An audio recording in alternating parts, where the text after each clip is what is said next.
Quand la vie professionnelle s'arrête ou vacille après 50 ans, il y a une chose que l'on perd encore plus vite que son salaire ou son statut, c'est l'estime de soi. On a l'impression de devenir invisible. Bonjour, c'est Hervé, j'ai moi-même été licencié à 60 ans. Sur cette chaîne Apprenti Senior, on décrypte ensemble les règles invisibles de la reconversion professionnelle.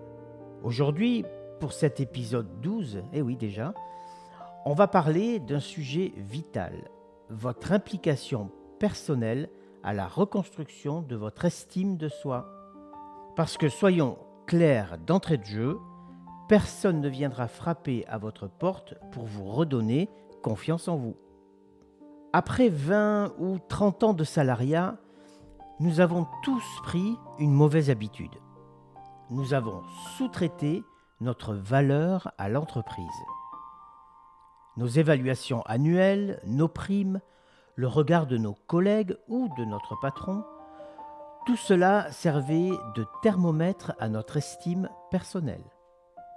Mais quand ce cadre disparaît, le thermomètre se casse. Et là, c'est le vide.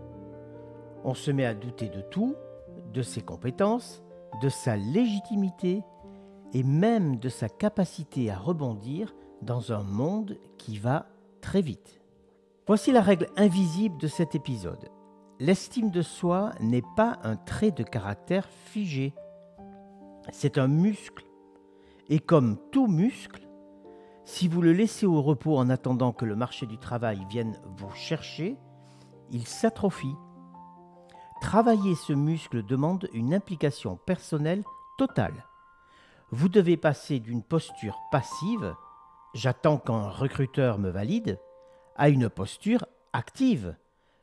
Je me valide moi-même par mes décisions, par mes actions. Alors comment fait-on cela concrètement ?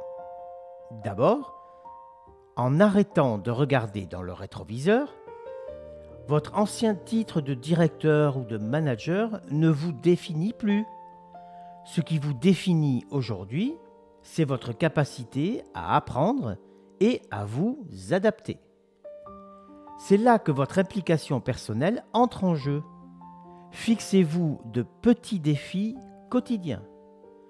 Formez-vous à un nouvel outil numérique. Reprenez le contrôle de votre profil LinkedIn. Contactez une personne de votre secteur chaque semaine. Vous pensez peut-être que ce sont des détails. Détrompez-vous.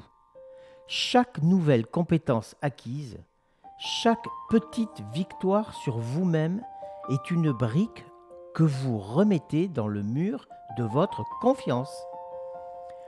L'estime de soi ne se nourrit pas de grandes promesses, non, pas du tout.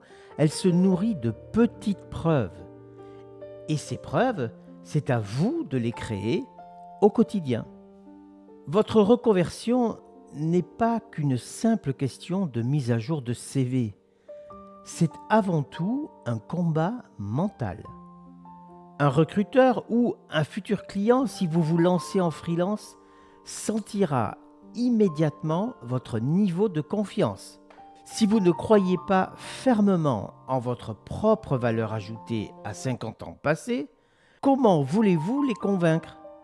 L'implication personnelle, c'est accepter que le chemin de la reconversion est parfois inconfortable, mais que vous êtes désormais le seul capitaine à bord. N'attendez plus l'approbation des autres. Reprenez le contrôle. Si cette réflexion résonne en vous et que vous avez décidé de prendre votre rebond en main, abonnez-vous à la chaîne pour ne pas rater les prochains épisodes. Dites-moi en commentaire quelle est la petite action que vous allez mettre en place dès aujourd'hui pour muscler votre estime. Alors, on continue ensemble.